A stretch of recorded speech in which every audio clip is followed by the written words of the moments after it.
শ্রীলঙ্কা সফরে test series হেরেছে বাংলাদেশ দল, তবে এই হারের চেয়েও বড় খবর অধিনায়কত্ব ছেড়েছেন নাজমুল হোসেন শান্ত। ম্যাচ পরবর্তী সংবাদ সম্মেলনে শান্ত নিজেই জানিয়েছেন একথা। ব্যক্তিগত কোনো ক্ষোভ থেকে নয়, বরং দলের ভালোর জন্যই এমন সিদ্ধান্ত নেয়ার কথা জানিয়েছেন শান্ত।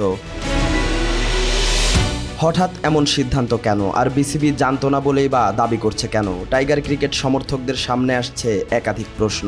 বোর্ড নাকি অধিনায়ক শান্ত? কে কাকে বুঝতে পারছে না, নাকি বুঝতে চাইছে না? অধিনায়কত্ব ছেড়ে এমন প্রশ্ন রেখে গেলেন শান্ত, বিশেষ করে বোর্ডের ভূমিকা নিয়ে।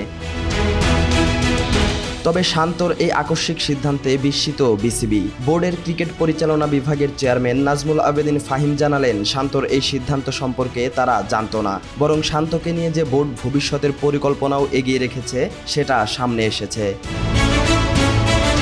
বোর্ড যখন ভবিষ্যতের কথা ভাবছিল, তখন অধিনায়ক সিদ্ধান্ত নিচ্ছেন বিদায়ের। শ্রীলঙ্কা সফরের শুরুতেই এমন গুঞ্জন উঠলেও ক্রিকেট বোর্ড জানলো না কেন, নাকি জানতে চায়নি?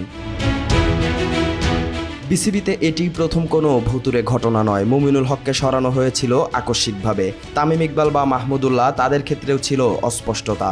বোর্ডের অভ্যন্তরীণ গঠন ও সিদ্ধান্ত প্রক্রিয়া নিয়ে প্রশ্ন আছে দীর্ঘদিন ধরেই। তবে এক সময়ের মতো রাজনৈতিক হস্তক্ষেপ কিংবা দুর্নীতির অভিযোগে জর্জরিত নয় এখনকার ক্রিকেট বোর্ড। তাহলে পেশাদার একটি ক্রিকেট বোর্ডে অপেশাদারমূলক আচরণ কেন? আরও প্রশ্ন উঠছে, রাজনৈতিক চাপ না থাকা বোর্ডে সিদ্ধান্ত নিতে এত লুকোচুরি কেন? গত ১.৫ বছরে বাংলাদেশ পেয়েছে ৩ ফরম্যাটে ৫ অধিনায়ক। শান্তই প্রথম বাংলাদেশি অধিনায়ক যিনি এক টেস্টেই ২টি সেঞ্চুরি করেন।